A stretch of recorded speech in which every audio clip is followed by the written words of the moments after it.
This is Voice to Culture, a podcast for the modern day confused citizen.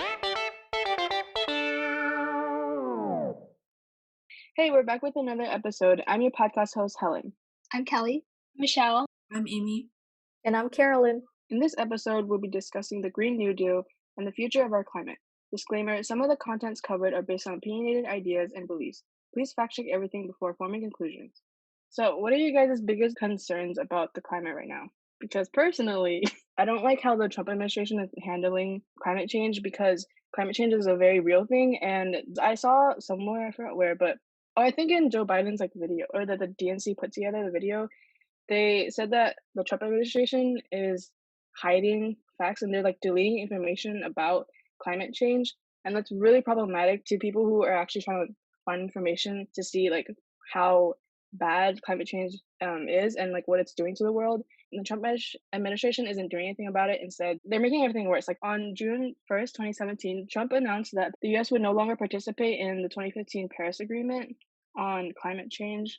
And so this obviously is gonna make things worse. I don't know. Yeah, I just don't like the way that the Trump administration is handling things, because it is real and they're passing it off as not real and they're hiding information about it. Yeah, because if we don't do anything about it, the effects of global warming are going to end up being permanent, I feel like he doesn't believe that climate change is a hoax. It's more of the fact that he doesn't want other people to think that it's actually real, because oil is it plays a big role in our economy. We have a good relationship with all the oil companies and stuff. And I feel like if they're promoting environmentally friendly alternatives, they're gonna lose their partners. It's more about them trying to bring the economy up, or at least having it stable. I feel like him calling it a hoax, it's just so that it can convince other people that it's a hoax. Yeah, I also like to add on that when Carolyn said that the oil companies and the United States government have a good relation, it's because in a way they're intertwined. Business and government in the United States is so intertwined that bigger corporations play such a large influence on the politics of our nation. And so when we talk about how we can save the climate, the reason why our climate is so drastically changing is because of these corporations in the past who have abused their power and have used any means possible to try to make a profit at the expense of our environment. Yeah, especially because all of the fracking that Trump wants to do, that is not good for the environment, and yet he pushes the idea that we need to do that just for oil.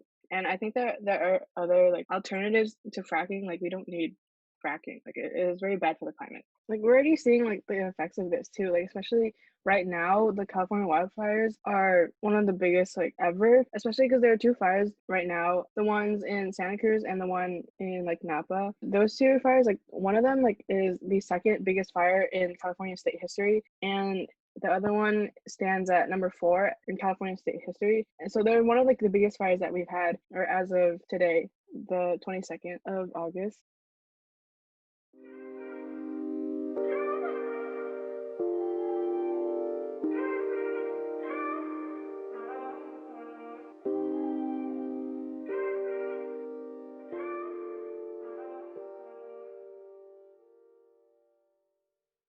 So 5 climatologists have come together and announced that global warming rising at or above 2 degrees Celsius will cause the following: mass migration, more than $500 billion in lost annual economic output in the United States by the year 2100, wildfires that will burn annually 2 times as much in the United States by 2050, a loss of more than 99% of all coral reefs on Earth, more than 350 million people expected to be exposed globally to deadly heat stress by 2050, and a risk of damage to $1 trillion of public infrastructure and coastal real estate in the United States. So how do we combat this? The only way that we can really make a significant change is if everyone bands together and kind of protest against the corporations that have been the cause of this mass pollution in the world, but also we can also do our own part on our own by trying to remain as sustainable as we can. And the other day I was talking about it with my class on Zoom, as all other just typical teenager girl things, and we were talking about how much water bottles we used over the past week and over the past 24 hours. And then we were trying to imagine what it would be like in our room, because in our country, what happened was before the pandemic started, China would buy our trash. So we would have landfills of just like trash and, plastic and glass that wouldn't be used. And China would buy it. But then now, because of us severing cuts to China and other countries, China isn't buying our trash anymore. So now all of our waste is just sitting in a landfill. And, it really starts with us trying to be more resourceful and trying not to waste as much and trying to be more sustainable. So yes, it starts with us individually trying to limit how much waste, how many things we throw away. But the biggest factor in making a change in global warming are the corporations. So it really starts with us and banding together to help combat global warming, because I see people just like throw like litter, and they do it just because, I'm not sure why. Maybe it's because they get like a rush from littering and getting away with it.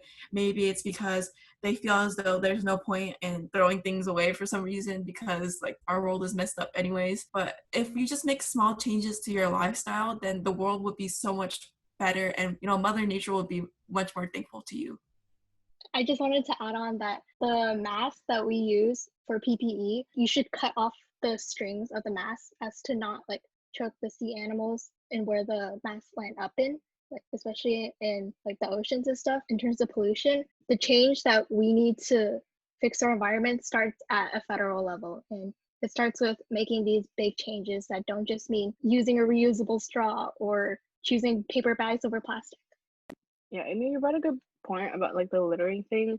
I just want to add on to that. Like, everyone who like litters, they think like, oh, like it's one little thing, like, and it's just me. Like, oh, what am I gonna do? Like, what impact do I have over like the entire world? But if everyone thinks that, that means everyone's gonna litter, and so that only piles up to how much trash we just throw out on the ground. And also, on a federal level, they should release more regulations and policies to discourage people from littering and also help the planet. We should also acknowledge that it's everywhere. Like even in fast fashion, like they want you to just keep on buying and buying and buying, and they don't regard the fact that most of the clothes are going to be thrown out and they're going to be hard to disintegrate, and they'll just be sitting in landfills. I think this climate change and all of the buildup is kind of a byproduct of capitalism. I feel like that also has to do with the economy as well, because like with fast fashion, I feel like because it's like so cheap, like people could only afford that, and because like the lower income families and stuff, I feel like with like anything else besides fast fashion, it's like hard to afford.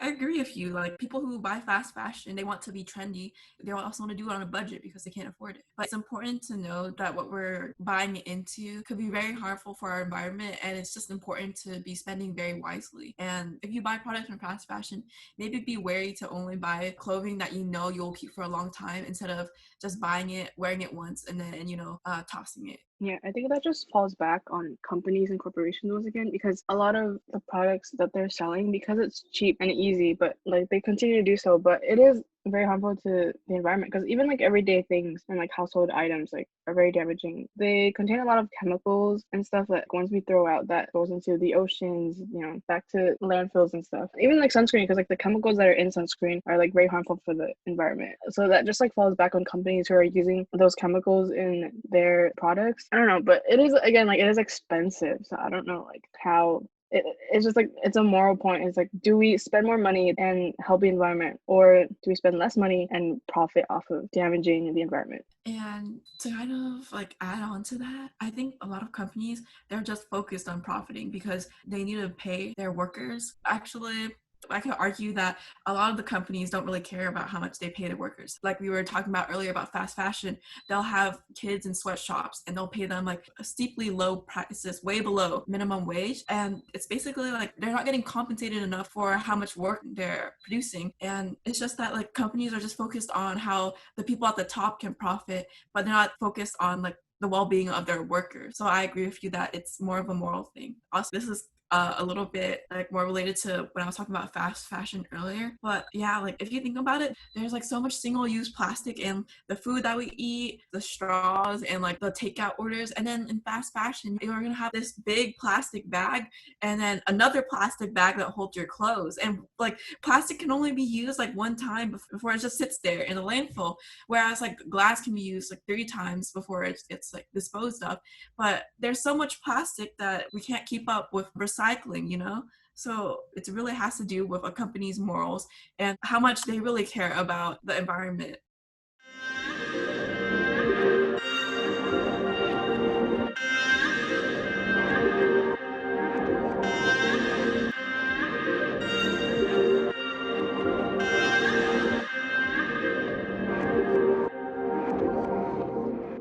So speaking of the federal government needing to implement new policies, the Green New Deal is a 10-year non-binding resolution to get the entire world down to net zero emissions by 2050. It calls for the federal government to dramatically reduce pollution and greenhouse gas emissions, to create high-paying jobs for impacted vulnerable communities, to ensure that clean air, clean water, and healthy food are basic human rights, and to end all forms of oppression. The Green New Deal also plans to work with farmers to invest in sustainable agriculture and ensure quality healthcare among everyone in America. They also protect workers by guaranteeing them new jobs, high quality education, and training for them to transition to more reliable careers. And they are paid for by raising taxes on the rich, incomes over 200K a year by 15 percentage points. Yeah, so actually during Franklin D. Roosevelt's New Deal during the Great Depression, a lot of people, especially business elites, saw his plan as like very communist and like anti-American. And we are kind of seeing that today where the Green New Deal is actually endorsed by House Representative Alexandria Ocasio-Cortez, or AOC, and Senator Ed Markey. The opponents of this plan see it as a sort of radical socialist propaganda from the left, and it's actually just a hoax. Supporters of the pro-climate movement see it as what is necessary to completely fix our planet in time before we all die. What are you guys' thoughts on the Green New Deal? I think it's a good approach, but as for like raising taxes on the rich, I don't know if the rich are gonna agree to that. And I don't know. I just think that like because the rich play such a big role in like climate change, we're gonna need their help. Just taxing them will just create conflict, and like I don't think they'll agree with this. I don't know. It's gonna be hard to like win them over. Yeah, exactly. I feel like a lot of opponents say that this plan is too expensive to fund, and that's why they're not going to support it, because not only is it impossible or like completely radical to expect all fossil fuels to be reduced all the way to zero. Yeah, I just think that they don't see this plan as something concrete that would actually help the economy, because a lot of them will argue that the workers who do work for these coal mines and like these fossil fuel companies, they will be impacted. But the plan guarantees that these workers who will be impacted from fossil fuel companies laying them off, they will have access to a greener job and higher quality education, which overall will benefit our economy. I also want to say, like, the people at the bottom, they're doing the most work and they're not getting compensated as much as they are.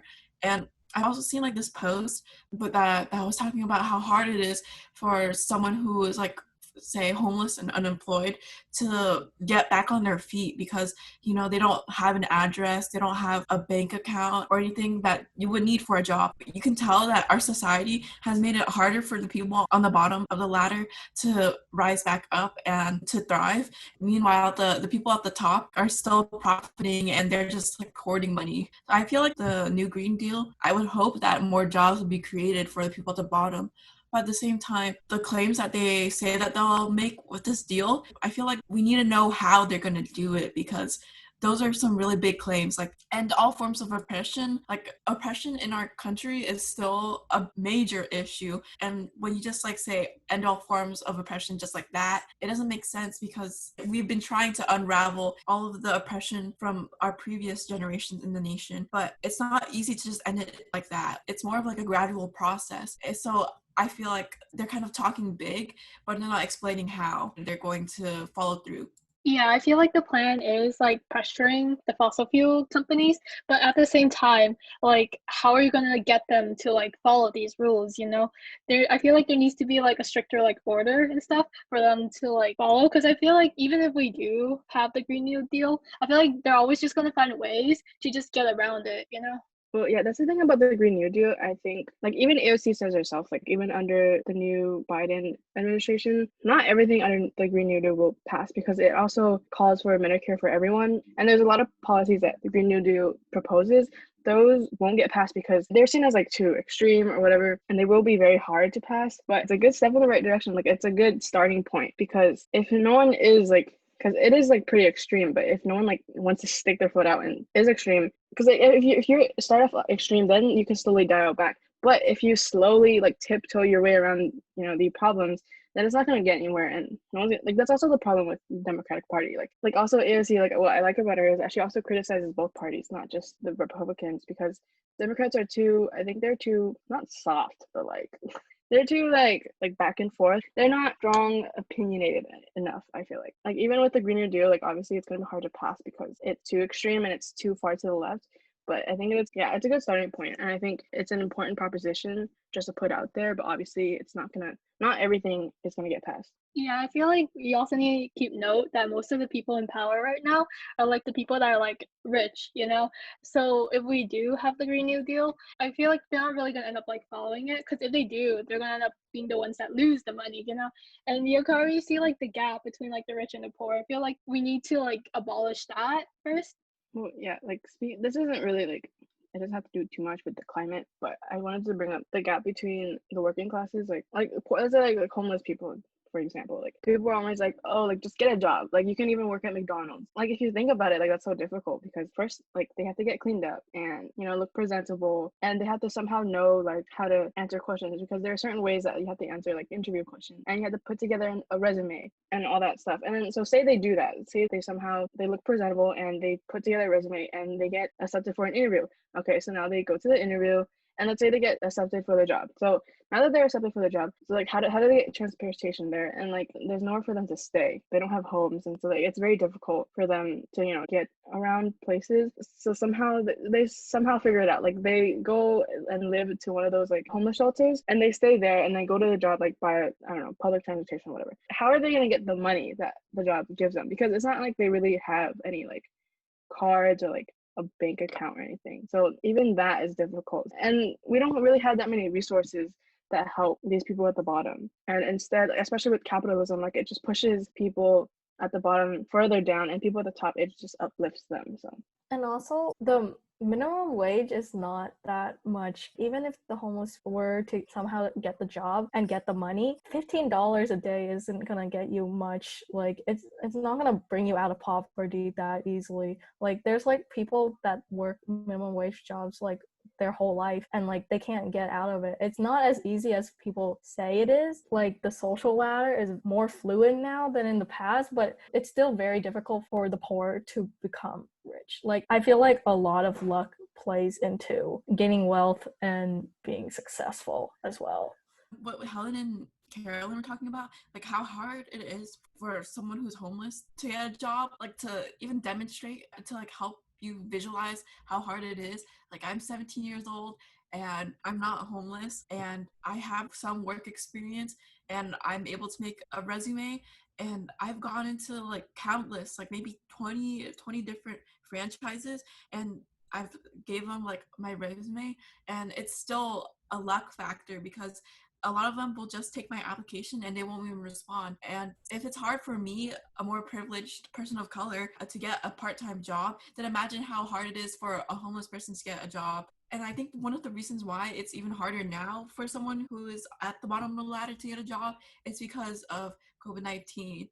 And a lot of workers won't be able to be paid because companies aren't getting as much traffic, so they won't be able to fund their employees. Like I know my sister, she used to work at a community college. She used to work at the counselor's office, and she wasn't able to remain employed when everything started happening because she didn't have financial aid. They were only able to keep the employees that had financial aid, but they had to let her go because they couldn't pay for her labor. So then, like, just imagine everyone else who's unemployed and is struggling to pay their bills and rent and pay to eat. There are so many different things that you have to pay for that a minimum wage job isn't going to cover. And I feel like eco-friendly products, they're typically usually like more expensive than like products that aren't really as environmentally friendly, and I mean I don't really blame them for it because like fair labor and like ethical practices will obviously cost more, but like I feel like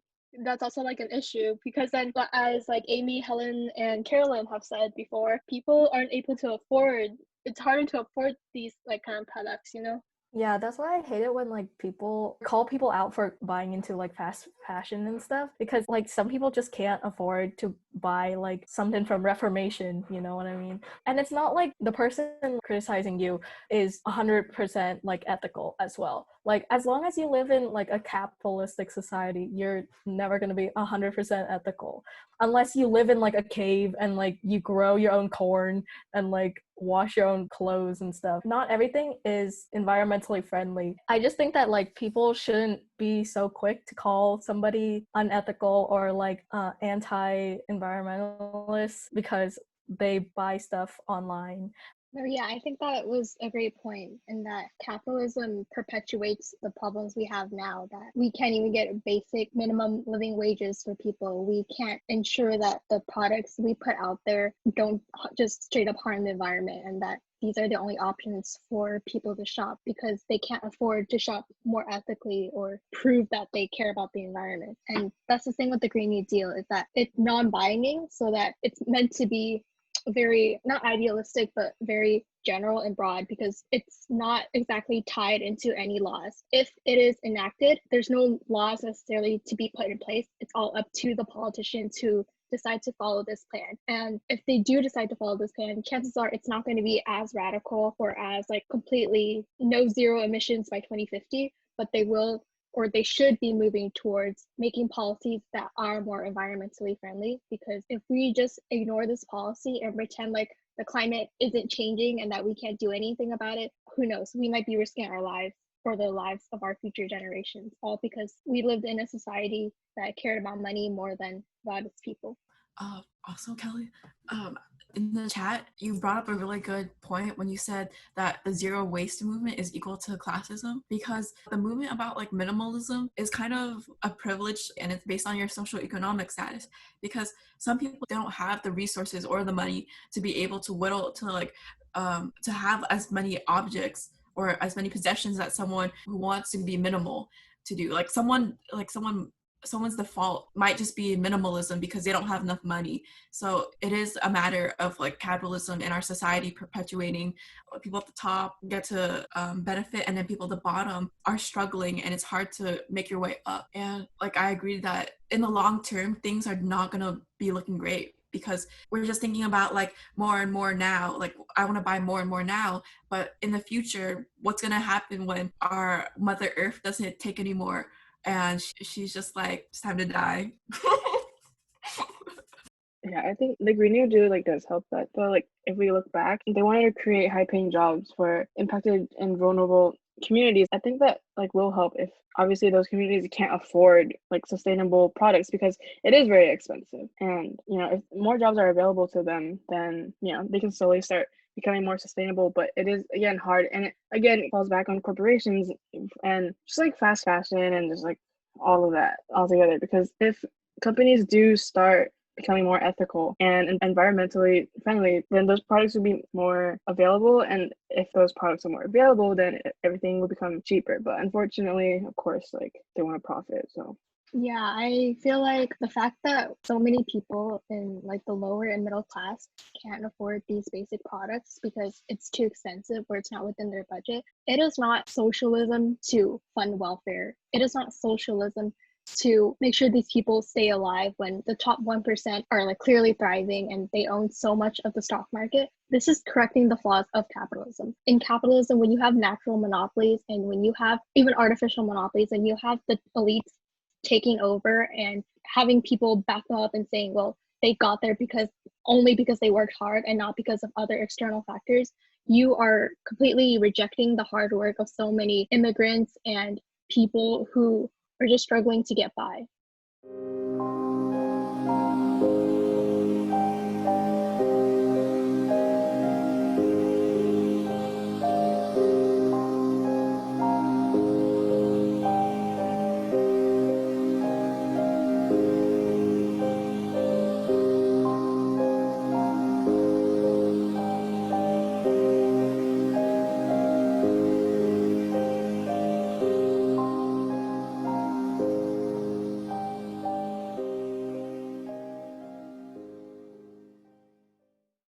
So I guess that kind of ties into Biden's approach and what he wants to do. So he plans to have a clean energy revolution, which will ensure that the US achieves a 100% clean energy economy and that it reaches net zero emissions no later than 2050. And he plans to do this by exporting clean energy technology, by abolishing fossil fuel companies and other polluters that profit over people and harm the environment. And he wants to stop hiding information that contains health risks. And additionally, he will also refuse any coal, gas, and oil corporations or executives. This $2 trillion plan that is going to take place over 4 years will significantly escalate the use of clean energy in transportation, electricity, and building sectors. This plan is a part of a bunch of other proposals that he wants to implement.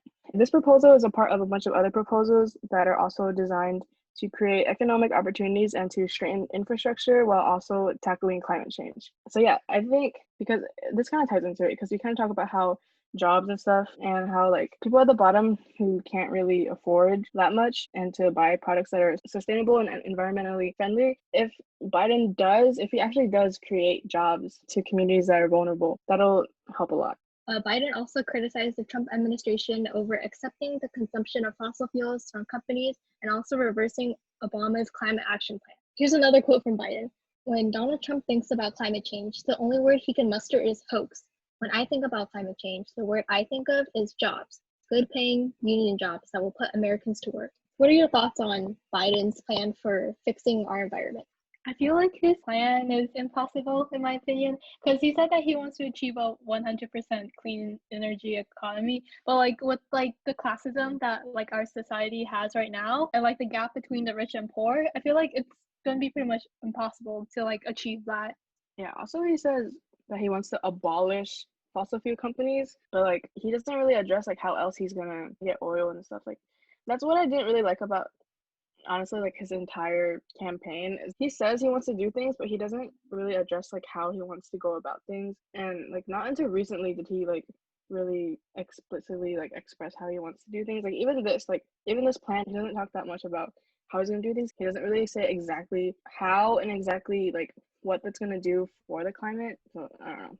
Like, yeah, I agree that Joe Biden's plan sounds like all bark and no bite, but at the same time, that's kind of like the same thing with all politicians, especially Trump. He just says that he created the best economy, and he just talks about how great he is. He deflects onto China and the CDC for COVID-19. He just talks about how great America is. I mean, I'm glad he's willing to take like an aim across it, and so he's gonna try, I hope, to like have his approach work. But like yeah, because you know how like he said he's gonna abolish fossil fuel companies, but then the problem is like these fossil fuel companies also take like a really big part in our economy as well.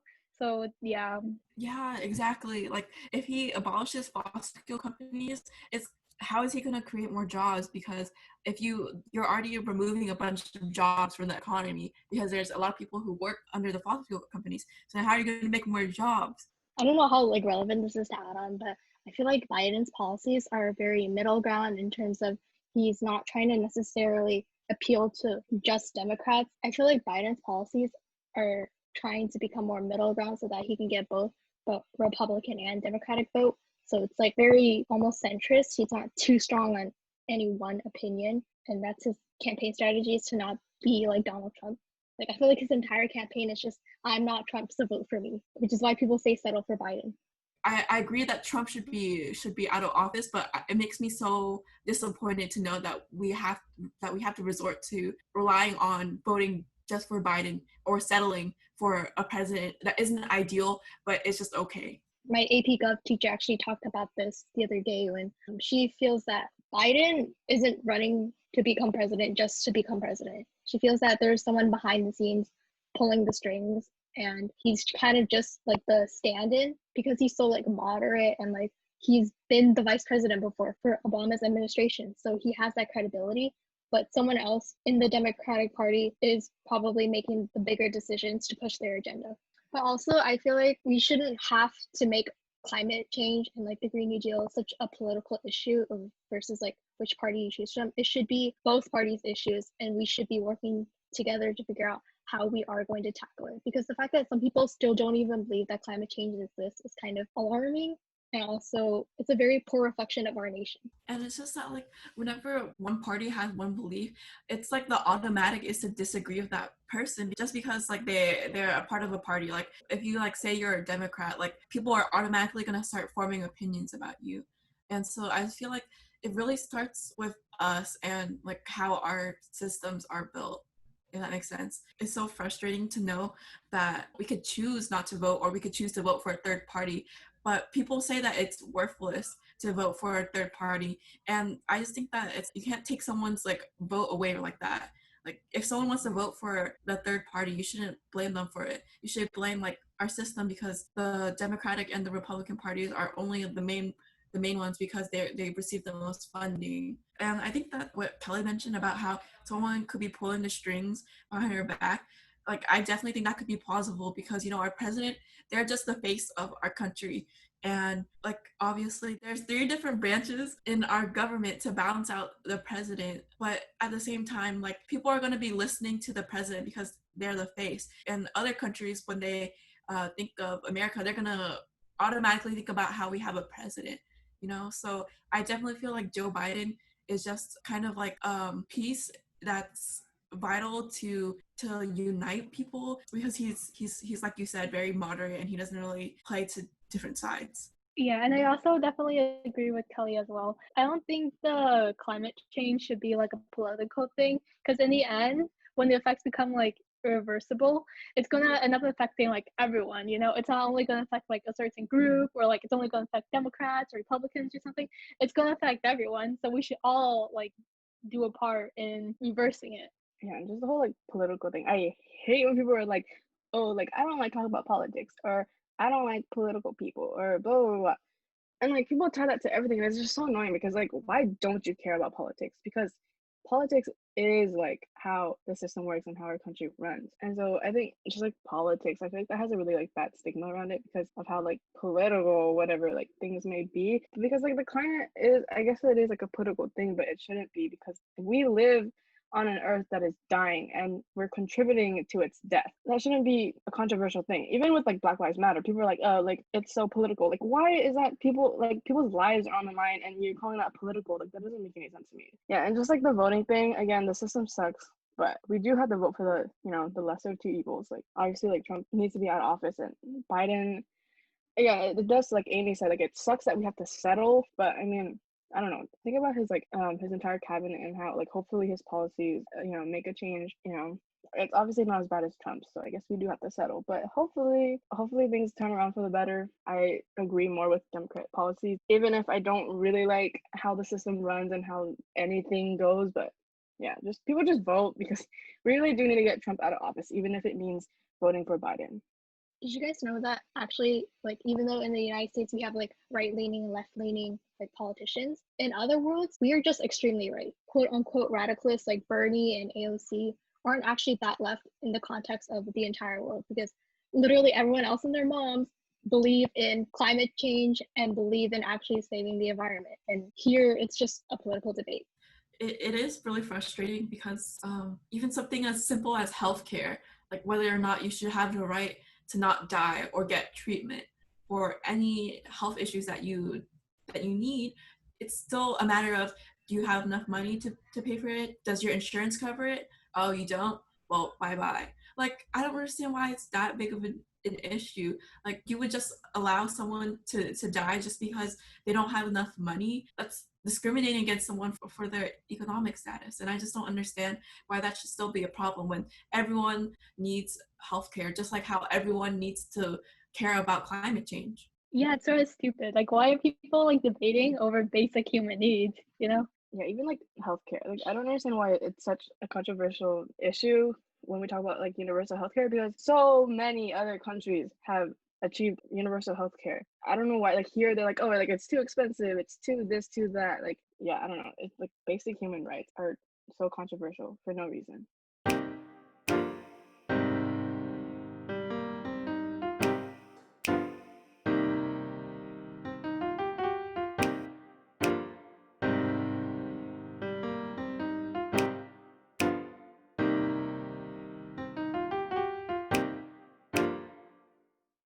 Any final thoughts on just the Green New Deal, climate, like any other observations you guys have on the environment? Maybe we should talk about the wildfires because we mentioned it briefly. If you're in California and where you live is kind of close to the evacuation zone or where the fires might potentially hit, please make sure to at least start to pack up your belongings and essentials for evacuation, or even just make a list and locate where all the different items on your list are and make sure that you're staying safe, especially since climate change is one of the reasons why the wildfires are happening. Yeah, stay hydrated with a reusable water bottle, okay? Because it is very hot because of climate change and all these fires. So it's very hot. So you need to stay hydrated and cool. Use a reusable water bottle. Stay safe. Also, I know a lot of places right now, like in California, when you go outside, there's like smoke all over the place. So like if you were like anti-mask before because you didn't want to protect other people, please wear a mask so that you don't have to breathe in as much smoke, and also protect people from contracting the coronavirus. Yeah, I saw this tweet that I was like, yes. So it was like California really said, y'all won't wear masks? Okay, here's a bunch of fires and smoke so that people can finally wear masks.